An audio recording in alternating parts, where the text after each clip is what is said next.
Hey, what's up, rock fans? I am Shawn Pugh, and this is Mr. Pugh Communications presents the Skunk Stash. It is your weekly top 5 classic rock countdown. Now, this week, we're pointing the spotlight away from the guitar gods, and we're pointing it at the keys. The thunderous, glorious Hammond organ as we count down the top 5 Jon Lord Deep Purple songs. No one brought more fire to the organ than the late, great Jon Lord. He wasn't just a background player, he was a lead instrument, a composer, and a pioneer. From the psychedelic days to blues to classic rock fusion, Jon Lord took the keyboard out of the corner and made it roar front and center. So today we're counting down 5 tracks that just showed how powerful the Hammond could be when it was in the right hands. This is Jon Lord's top 5 Deep Purple tracks inside the Skunk Stash. Let's do it! Number 5. We kick it off where it all began for Deep Purple fans. Their 1968 hit, Hush, from the Shades of Deep Purple album.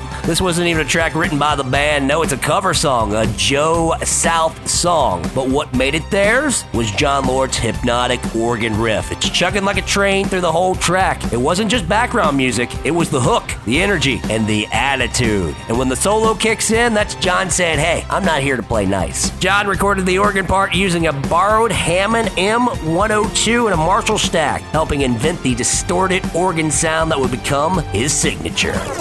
Number 4. With number 4, we're into the Mark III lineup of Deep Purple and Burn, the title track from their 1974 album. Now this is where Jon Lord turned the Hammond into a flamethrower. The opening duel between Lord and Ritchie Blackmore is legendary. Lord isn't just playing rhythm here, he's fighting for the front line. Lightning fast riff, the Baroque-infused solo, the sheer punch of it. It proved he could go toe-to-toe with any guitarist and still keep it classy. The intro solo was the first time that Lord blended his classic training with pure hard rock fury, formula that would go on to define his style for decades to come.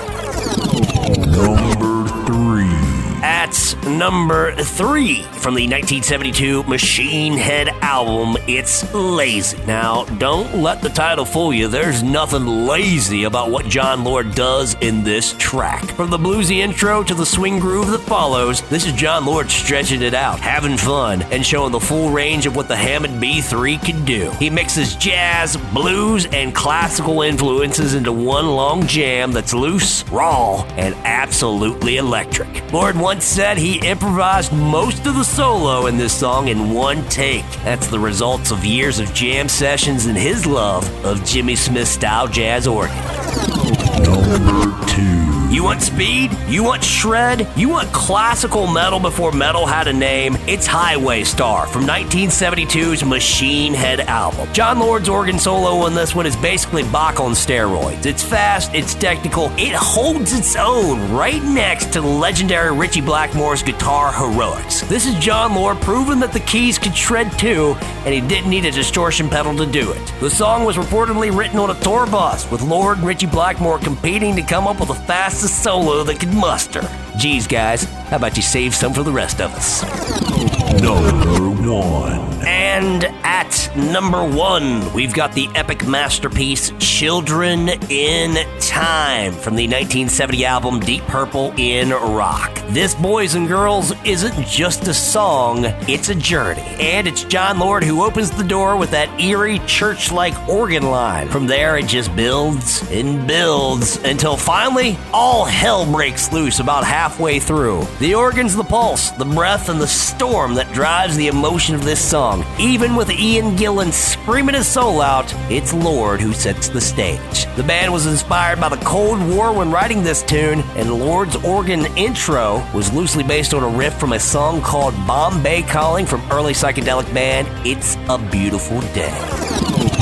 And that is it for this week's journey into the Skunk Stash. It's been your top 5 classic rock countdown. Tonight we counted down Jon Lord and his top 5 Deep Purple songs, honoring one of the true archetypes of hard rock. Well, how'd I do? Do you agree with me?